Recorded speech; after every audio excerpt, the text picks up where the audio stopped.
তুমি যদি আমি আল্লাহকে ভয় করো, সিদ্ধান্ত গ্রহণ করো, কোরআন সুন্নাহ দিয়া জীবন চালাবা, ও বান্দা, তাহলে আমি আল্লাহ তোমার সবকিছু মাফ করে দিলাম।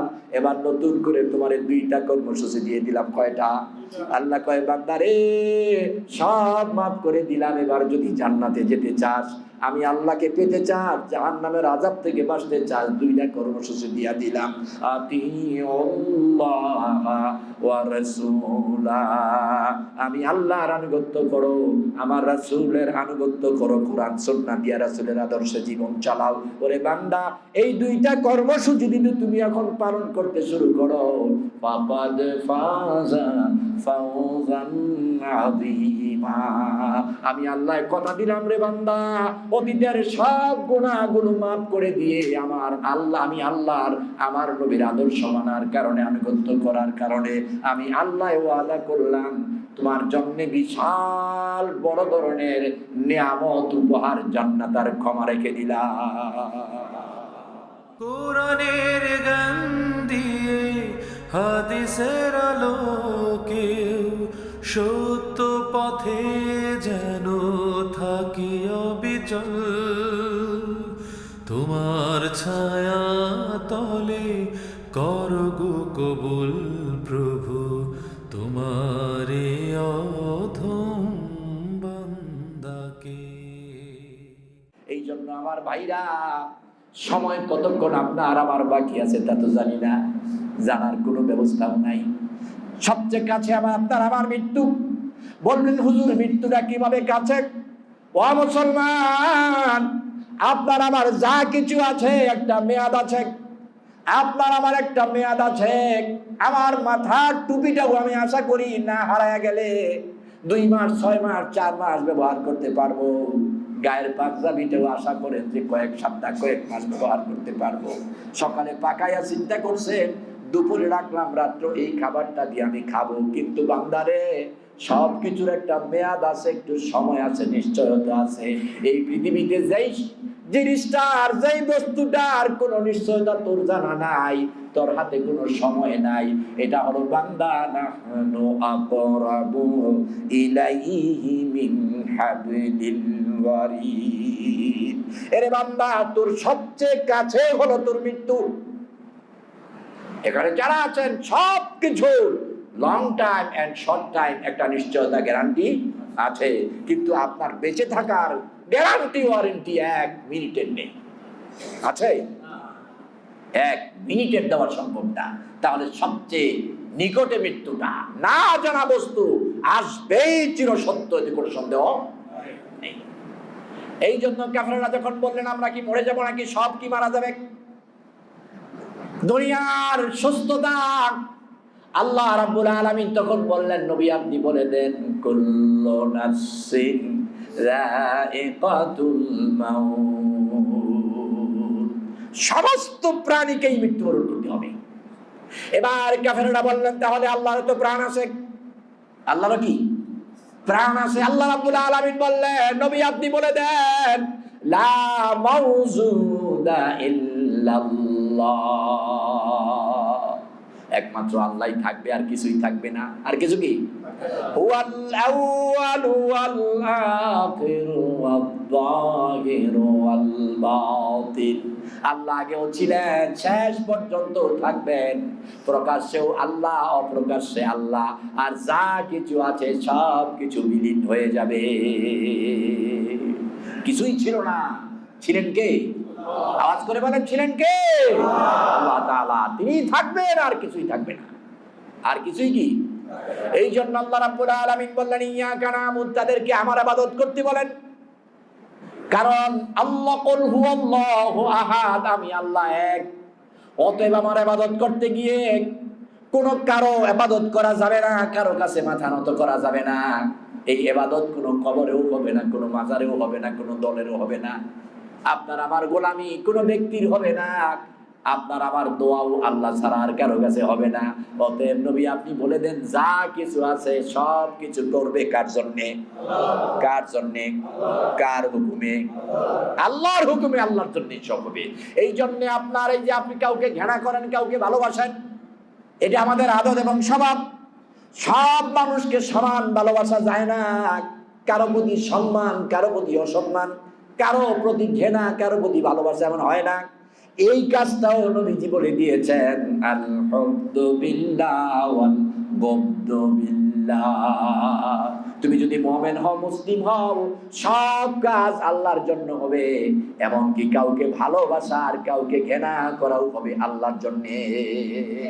কার জন্য? যারা বলেন কার জন্য? আপনি কি আবু জাহেলকে, আবু লাহাবকে ভালোবাসেন না ঘৃণা করেন? কথা বলেন। আবু জাহেল, আবু লাহাব, ফেরাউন, নমরুদ, তাদেরকে ভালোবাসেন না ঘৃণা করেন? কেন? আপনার গরু ছাগল মারছে না জায়গা দখল করছে? আল্লাহর জন্য, আল্লাহর দুশমনি করেছে, এই জন্য ঘৃণা করি। আবার আবু বকর, ওসমান, এদেরকে কি করেন? প্রাণ দিয়ে ভালোবাসেন। কেন? তারা আল্লাহকে ভালোবেসেছিলেন। তাহলে ভালোবাসা কার জন্যে? কাউকে ভালোবাসবো কার জন্যে? আবার কাউকে ঘৃণা করবো কার জন্যে? আল্লাহ তাআলার জন্যে। কিন্তু আপনি নিজেকে নিজে সংশোধন করার চেষ্টা করুন। এই জন্য আল্লাহ রাব্বুল আলামিন বললেন, বান্দা নৈরাশ হয়ে যেও না, যদি আমার ইবাদত করতে চাও, ও বান্দা আমার গোলামি যদি করতে চাও, তাহলে তুমি নৈরাশ হয়ে যেও না রে বান্দা। অনেক গুনাহ করে ফেলেছ, এই গুনাহগুলো তো ক্ষমা চাওয়া লাগবে, মাপ পাওয়া লাগবে। এত গুনাহ, এত অপরাধ, এত অপরাধ আমরা করেছি, যে অপরাধগুলোর দিকে তাকালে জাহান্নাম ছাড়া আমরা আর কিছু খুঁজে পাই না। আমার অপরাধ, আমার এই খারাপ কাজগুলোর কথা যদি আমার বিবি জানতো, হয়তো বিবি আমার সাথে আর দিন আর রাত কাটাতো না। আমার সন্তান যদি আমার অপরাধ জানতো, হয়তো আমার আব্বা বলে ডাক দেওয়ার মতো শ্রদ্ধাটা আর থাকতো না। আমার ভাই বোন, আমার মা বাবা যদি আমার অপরাধগুলো জানতো, হয়তো আমাকে আগে আরেই বাড়ি থেকে তাড়াইয়া দিতে হতো। অপরাধ আমি করে ফেলেছি, যে অপরাধ মা জানে না, বাবা জানে না, স্ত্রী জানে না। জানলে আমার মর্যাদা, আমার ইজ্জত, আমার সম্মান থাকতো না, সমাজে আমি মুখ দেখাতে পারতাম না। আল্লাহ রাব্বুল আলামিন বলে, বান্দারে, ও বান্দা, আমি আল্লাহ তো মেহেরবান, আমি আল্লাহ অপরাধগুলো মাফ করে দেওয়ার জন্য কাউরে জানাই নাই। যত অপরাধ তোমার আছে রে বান্দা, ওই অপরাধগুলো যদি মাপ চাও, একটা পদ্ধতি আছে, একটা সিস্টেম আছে রে বান্দা।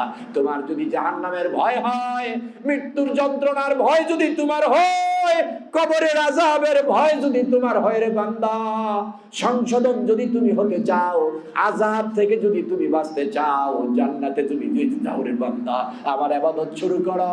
আর আমি আল্লাহ রাব্বুল আলামিন তোমাকে আরেকটা শুভ সংবাদ জানাইয়া দিলাম, ইয়া আইয়ুহাল্লাযীনা আমানু তাকুল্লাহ ওয়া কুলু কাওলান সাদীদা ইউসলিহ লাকুম আ'মালাকুম ওয়া ইয়াগফির লাকুম যুনুবাকুম ওয়া মান ইউতি'ল্লাহ রাসূলা ফাকাদ ফাযা ফাওজান আযীমা।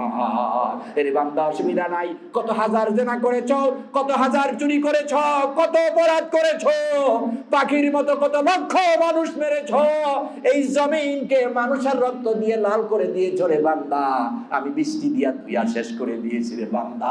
তওবা কর, কত অপরাধ করেছো রে বান্দা, অসুবিধা নাই। আত্তাকুল্লাহ, আমি আল্লাহরে ভয় কর।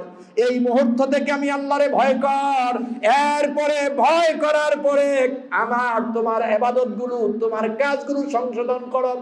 আমি আল্লাহর দিকে তাকায়া জান্নাতের আশায় ইউসলিহ লাকুম আমালাকুম, তোমার দৈনন্দিন জীবনের কর্মসূচি, সিদ্ধান্ত, এগুলো পরিবর্তন করো, সংশোধন করো।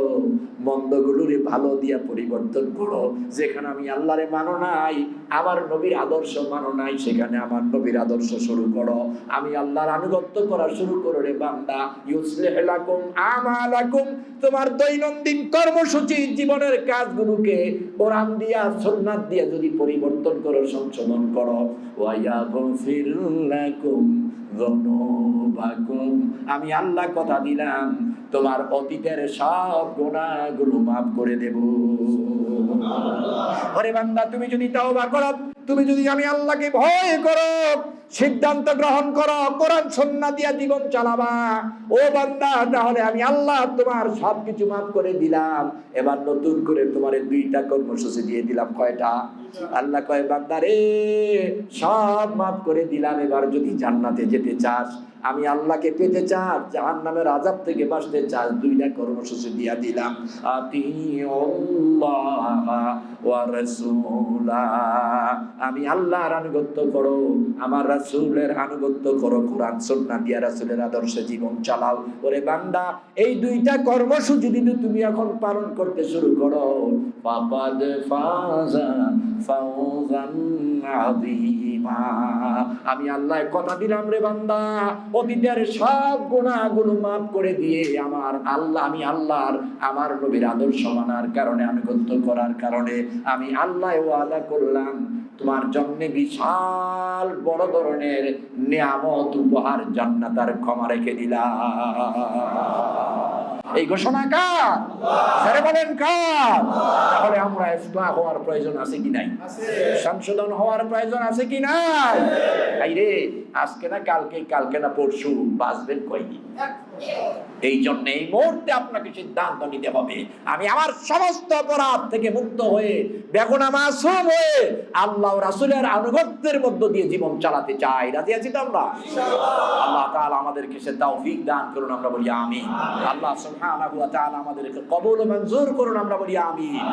দল মত নির্বিশেষে প্রত্যেকটা মানুষকে আল্লাহর বিধান মেনে মানবতার কল্যাণে, সৃষ্টির কল্যাণে কাজ করার তৌফিক দান করুন।